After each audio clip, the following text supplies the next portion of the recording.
अब हमारा अगला विश्लेषण हमारे देश के माता पिता और उनके बच्चों के लिए है, क्योंकि अब स्कूलों में पढ़ाए जाने वाले एनसीईआरटी का सिलेबस बदलने वाला है। एनसीईआरटी बच्चों के लिए एक नए तरह का सिलेबस लेकर आई है, जिसमें पहली से लेकर 12वीं कक्षा तक के छात्रों के लिए 7 नए टीचिंग मॉड्यूल्स जोड़े गए हैं। और ये न केवल पढ़ाई को आसान बनाएंगे, बल्कि बच्चों की सोच, उनकी समझ और उनके स्किल्स को भी निखारेंगे। तो अगर आपके घर में, परिवार में छोटे बच्चे हैं जो स्कूल जाते हैं, तो ये खबर आपके लिए है। तो अब नए सिलेबस में जो पहला मॉड्यूल है वो है डिजिटल इंडिया का, जिसमें छोटे बच्चों को डिजिटल भुगतान करने के बारे में सिखाया जाएगा।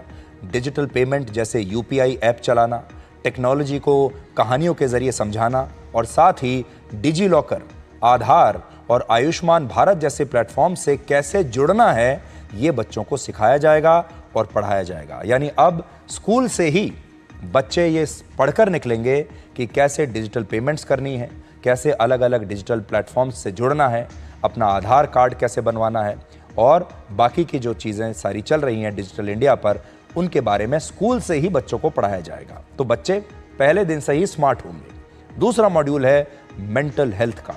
आजकल के बच्चे पढ़ाई और परीक्षा के दबाव से संघर्ष करते हुए कभी कभी निराश हो जाते हैं। आपने भी देखा होगा, आपके घर में भी परीक्षा की बड़ी टेंशन रहती है। लेकिन अब ऐसे बच्चों की मदद की जाएगी और उन्हें नेशनल मेंटल हेल्थ हेल्पलाइन, जिसका नाम है टेली मानस, उसका उपयोग करके उन्हें अपनी भावनाओं पर काबू करना सिखाया जाएगा और उन्हें बताया जाएगा कि जब पढ़ाई करनी है तो पढ़ाई उत्सव की तरह होनी चाहिए। पढ़ाई में टेंशन का, स्ट्रेस का, तनाव की कोई जगह नहीं है। पढ़ाई को एंजॉय कैसे करना है, हंसते खेलते कैसे पढ़ना है, ये बताया जाएगा। इसके बाद जो अगला मॉड्यूल है वो है लोकतंत्र और चुनाव का। लोकतंत्र और चुनाव भी इस पाठ्यक्रम का हिस्सा है।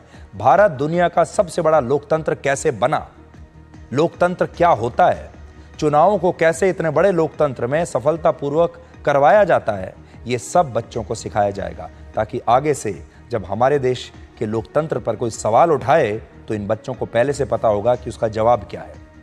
इस नए सिलेबस में कोविड के बारे में भी पढ़ाया जाएगा, जिसमें कोविड जैसे आपातकालीन हालात से निपटने के उपाय और सावधानियां सिखाई जाएंगी कि आगे भविष्य में अगर कोविड जैसी स्थिति इस देश में पैदा हो जाए, जो कि बिल्कुल असामान्य स्थिति है, तो ऐसे में क्या करना है, ये बच्चों को स्कूल से ही बताया जाएगा।